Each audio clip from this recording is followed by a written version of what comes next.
Welcome to a fireside reading of Anne of Green Gables, Chapter 24. Miss Stacy and her pupils get up a concert. It was October again when Anne was ready to go back to school. A glorious October, all red and gold, with mellow mornings when the valleys were filled with delicate mists, as if the spirit of autumn had poured them in for the sun to drain. Amethyst, pearl, silver, rose, and smoke blue. The dews were so heavy that the fields glistened like cloth of silver, and there were such heaps of rustling leaves in the hollows of many-stemmed woods to run crisply through.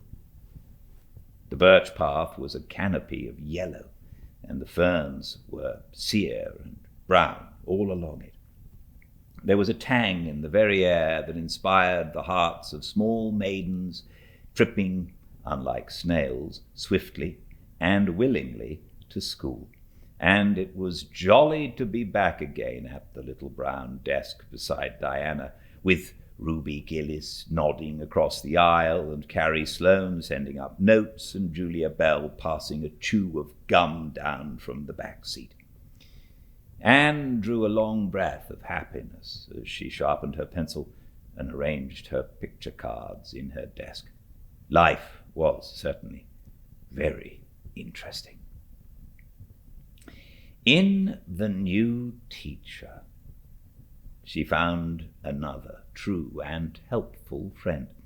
Miss Stacy was a bright, sympathetic young woman with the happy gift of winning and holding the affections of her pupils and bringing out the best that was in them mentally and morally.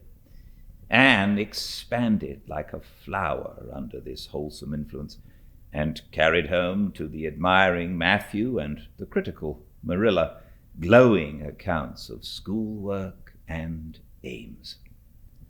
"I love Miss Stacy with my whole heart, Marilla. She is so ladylike, and she has such a sweet voice. When she pronounces my name, I feel instinctively that she's spelling it with an E. We had recitations this afternoon. I just wish you could have been there to hear me recite Mary, Queen of Scots. I just put my whole soul into it. Ruby Gillis told me coming home that the way I said the line, 'Now for my father's arm,' she said, 'My woman's heart, farewell,' just made her blood run cold." "Well, now, you might recite it for me some of these days, out in the barn," suggested Matthew. "Of course I will," said Anne meditatively, "but I won't be able to do it so well, I know. It won't be so exciting as it is when you have a whole schoolful before you hanging breathlessly on your words. I know I won't be able to make your blood run cold."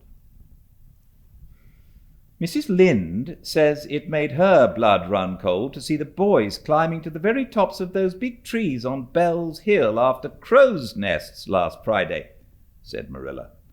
"I wonder at Miss Stacy for encouraging it." "But we wanted a crow's nest for nature study," exclaimed Anne. "That was on our field afternoon. Field afternoons are splendid, Marilla, and Miss Stacy explains everything so beautifully. We have to write compositions on our field afternoons, and I write the best ones." "It's very vain of you to say so, then. You'd better let your teacher say it." "But she did say it, Marilla. And indeed, I'm not vain about it. How can I be when I'm such a dunce at geometry? Although I'm really beginning to see through it a little, too. Miss Stacy makes it so clear. Still, I've never been good at it, and I assure you it is a humbling reflection. But I love writing compositions. Mostly, Miss Stacy lets us choose our own subjects, but next week we are to write a composition on some remarkable person. It's hard to choose among so many remarkable people who have lived. Mustn't it be splendid to be remarkable and have compositions written about you after you're dead? Oh, I would dearly love to be remarkable. I think when I grow up, I'll be a trained nurse and go with the Red Cross to the field of battle as a messenger of mercy. That is, if I don't go out as a foreign missionary. That would be very romantic. But one would have to be very good to be a missionary, and that would be a stumbling block. We have physical culture exercises every day, too. They make you graceful and promote digestion. Promote fiddlesticks, said Marilla, who honestly thought it was all nonsense. But all the field afternoons and recitation Fridays and physical culture contortions paled before a project which Miss Stacy brought forward in November. This was that the scholars of Avonlea School should get up a concert and hold it in the hall on Christmas night for the laudable purpose of helping to pay for a schoolhouse flag. The pupils, one and all, taking graciously to this plan, the preparations for a program were begun at once. And of all the excited performers, none was so excited as Anne Shirley, who thrust herself into the undertaking, heart and soul, hampered as she was by Marilla's disapproval. Marilla thought it all rank foolishness. It's just filling your heads up with nonsense and taking time that ought to be put on your lessons, she grumbled. I don't approve of children's getting up concerts and racing about to practices. It makes them vain and forward and fond of gadding. But think of the worthy object, pleaded Anne. A flag will cultivate a spirit of patriotism, Marilla. Fudge! There's precious little patriotism in the thoughts of any of you. All you want is a good time. Well, when you can combine patriotism and fun, isn't it all right? Of course, it's real nice to be getting up a concert. We're going to have 6 choruses, and Diana is to sing a solo. I'm in 2 dialogues, the Society for the Suppression of Gossip and the Fairy Queen. The boys are going to have a dialogue too, and I'm to have 2 recitations, Marilla. I just tremble when I think of it, but it's a nice, thrilly kind of tremble. And we're to have a tableau at the last, Faith, Hope, and Charity. Diana and Ruby and I are to be in it, all draped in white with flowing hair. I'm to be Hope, with my hands clasped so and my eyes uplifted. I'm going to practice my recitations in the garret. Don't be alarmed if you hear me groaning. I have to groan heart-rendingly in one of them, and it's really hard to get up a good artistic groan. Josie Pye is sulky because she didn't get the part she wanted in the dialogue. She wanted to be the Fairy Queen. That would have been ridiculous, for who ever heard of a fairy queen as fat as Josie? Fairy queens must be slender. Jane Andrews is to be the queen, and I am to be one of her maids of honor. Josie says she thinks a red-haired fairy is just as ridiculous as a fat one, but I do not let myself mind what Josie says. I'm to have a wreath of white roses on my hair, and Ruby Gillis is going to lend me her slippers because I haven't any of my own. It's necessary for fairies to have slippers, you know. You couldn't imagine a fairy wearing boots, could you? Especially with copper toes. We are going to decorate the hall with creeping spruce and fir mottos with pink tissue paper roses in them, and we're all to march in 2 by 2 after the audience is seated, while Emma White plays a march on the organ. Oh, Marilla, I know you are not so enthusiastic about it as I am, but don't you hope your little Anne will distinguish herself?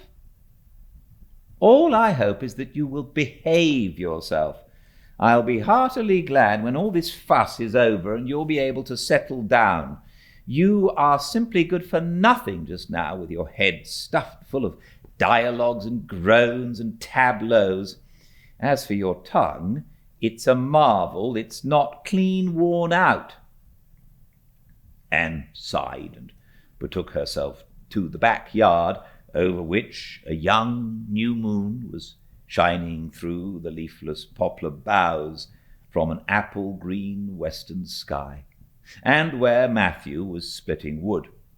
Anne perched herself on a block and talked the concert over with him, sure of an appreciative and sympathetic listener, in this instance at least. "Well, now, I reckon it's going to be a pretty good concert, and I expect you'll do your part fine," he said, smiling down into her eager, vivacious little face. Anne smiled back at him. Those two were the best of friends, and Matthew thanked his stars many a time and oft that he had nothing to do with bringing her up. That was Marilla's exclusive duty. If it had been his, he would have been worried over frequent conflicts between inclination and said duty. As it was, he was free to spoil Anne, Marilla's phrasing, as much as he liked. But it was not such a bad arrangement after all. A little appreciation sometimes does quite as much as all the conscientious bringing up in the world. That's it for today. Another shorter chapter, but another longer one tomorrow. And I very much look forward to seeing you at the same time and place, 5 Pacific, at Fireside Reading on Instagram, and all the chapters we put up on the YouTube channel, Fireside Reading. So please, if you'd like, check out any chapters you miss, or check out any of the books that we've read. I think there are about 14 or 15 of them up now, and they're all just wonderful. So please, until I see you again, stay very well.